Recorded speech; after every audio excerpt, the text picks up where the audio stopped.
let's just use the Cuban and SWIFT standard for how they have been deified for supporting Kamala Harris. Why is Musk not being treated by the same standard? Well, Musk, unlike the other two, owns one of the most popular and influential social media apps. So he has a much bigger megaphone, I would say, than the other two, which, of course, use social media, but don't really have that sort of platform that Musk himself has with Twitter, or X, rather.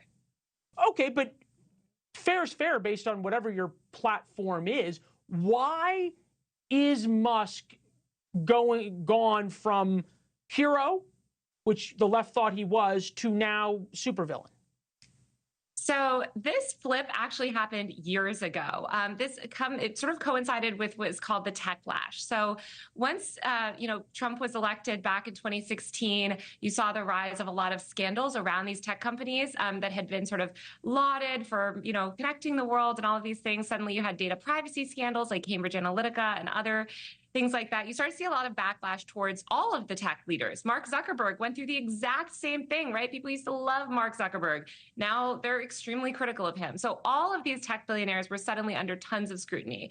Elon Musk specifically really had kind of I would say, fall from grace in the media, because he also just started to engage more directly with the media. Like, he used to kind of be a little bit more behind the scenes. He was a little bit more agnostic around his sort of views on things. Come on, Taylor, you can't tell me that it doesn't have something to do with his support of Donald Trump now. That at least the hyper focus of him over the past 6 months and vilification of him is because he is allowing speech on X that Well, he's not allowing speech find on X. offensive. He's banning journalists, right? He's censoring a lot of speech on X, which I think is very concerning. I think he is unfortunately not. Wait, hold on. I thought the misinformation police love censorship. Yeah, exactly. But, I have to tell you, as a journalist and somebody that was personally banned by Elon Musk from X, I think it's concerning that all of these tech platforms are, not taking that more seriously. But hold on. Just to be fair, though, you were part of the crowd, and I appreciate you coming on the program, but weren't you part of the crowd who favored banning and shadow banning and throttling things that you all didn't like?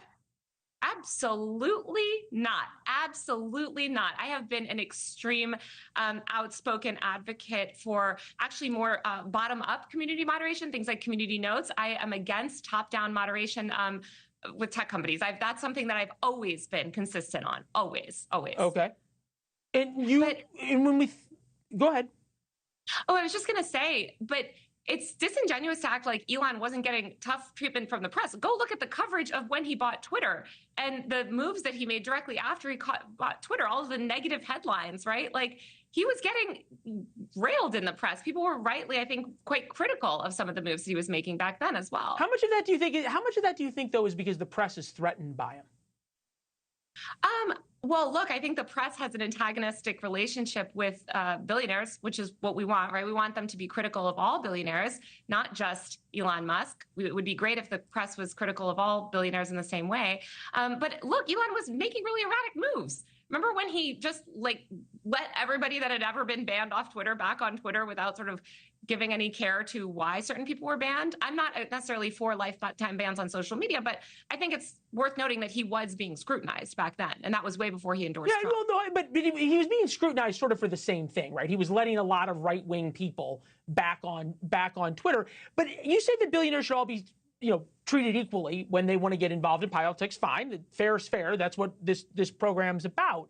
But George Soros, who I think we can all say is an extraordinarily politically involved person, as is his son, he got a sweetheart deal from the FCC about radio stations. And nobody said anything. But yet when Elon Musk is doing it, then there's all these warnings about him weaponizing Twitter. Again, the only thing I can see is that because one's right-wing and one's left-wing. Well, but let's not forget, I think it's worth asking the question, are we comfortable with a billionaire owning and controlling one of the most powerful social media platforms for speech, and arbitrarily making decisions, that sway an election? Why wouldn't we be comfortable? Because I think we would ask for more transparency. I think ideally, first of all, ideally we'd have a political system that wasn't run and controlled by billionaires. It would be great if we didn't have a political system that was so driven by money, right? But I do think it's worth scrutinizing his actions. And that's not to say that Elon deserves less scrutiny. He deserves more. They all deserve more. Billionaires all deserve more scrutiny, right? Thanks for watching. Go to joinnn.com to find NewsNation on your television provider.